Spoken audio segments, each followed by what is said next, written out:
રાજ્યના cyber crime syndicate પર CID crime બે મોટા અને મહત્વપૂર્ણ ઓપરેશન હાથ ધરાશે, જેમાં કરોડો રૂપિયાના ફ્રોડનું આંતરરાષ્ટ્રીય કનેક્શન બહાર આવ્યું છે.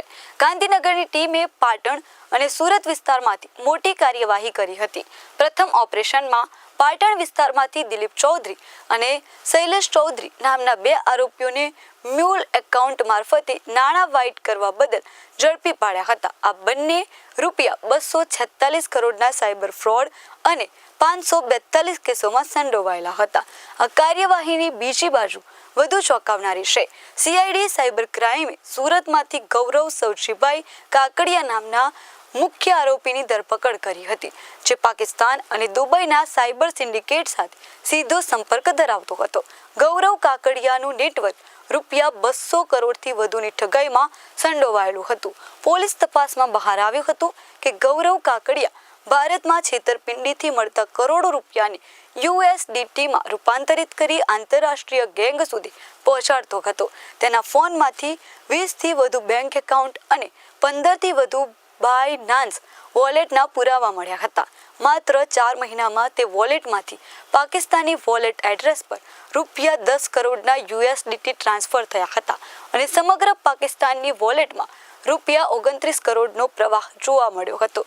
આરોપીઓ મ્યુલ એકાઉન્ટ ખોલાવતા અને તેમાં ફ્રોડના નાણાં જમા કરાવતા.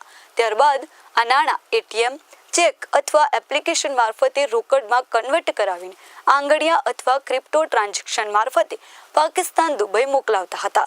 આ કામગીરી બદલ તેઓ 0.10% જેટલું કમિશન મેળવીને ગેરકાયદેસર નફો કમાતા હતા. આ gang digital arrest, part time job, loan અને ઇન્વેસ્ટમેન્ટ ફ્રોડ જેવા અનેક મોડેલનો ઉપયોગ કરતી હતી. સીઆઈડી ક્રાઇમ ટીમે આટલા મોટા આંતરરાષ્ટ્રીય નેટવર્કને તોડી પાડ્યું હતું.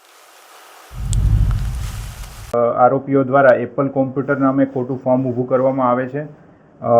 એ ફોર્મના નામે 4 અલગ અલગ એકાઉન્ટ્સ ઓપન કરવામાં આવે છે, જેનો ઉપયોગ છે એ વિવિધ સાયબર ફ્રોડ્સ છે એના નાણાં ટ્રાન્ઝેક્શન માટે ઉપયોગ કરવામાં આવે છે.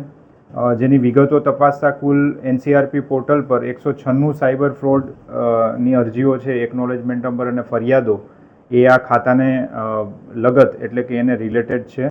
એ તપાસમાં જાણવા મળેલું છે. આ 196 સાયબર ફ્રોડ છે ટોટલ.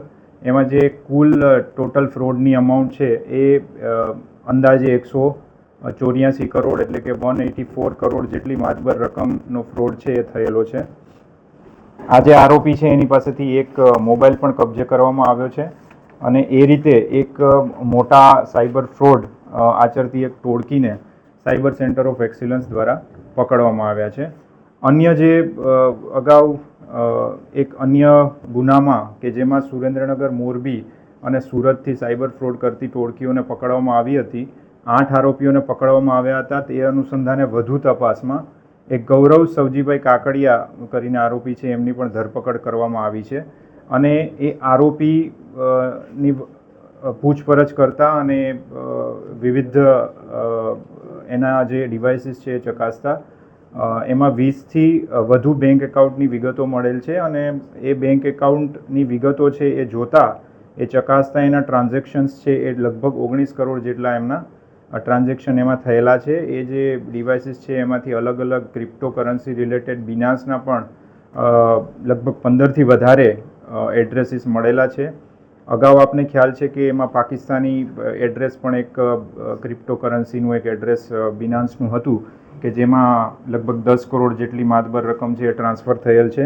એ આ આરોપી દ્વારા જ એ અગાઉ જે પકડાયેલ આરોપી હતો એને એ એડ્રેસ પૂરું પાડવામાં આવતું હતું અને ચેતન ગાંગાણી કરીને છે જે અગાઉ આરોપી આપણે પકડેલ છે એના દ્વારા એ જે એડ્રેસ છે આ ગૌરવ જે હાલનો આરોપી છે એના દ્વારા પૂરા પાડવામાં આવેલા એડ્રેસ ઉપર એ જે પૈસા છે એ પાકિસ્તાનમાં ટ્રાન્સફર કરવામાં આવતા એ તપાસમાં હાલ ખુલેલું છે.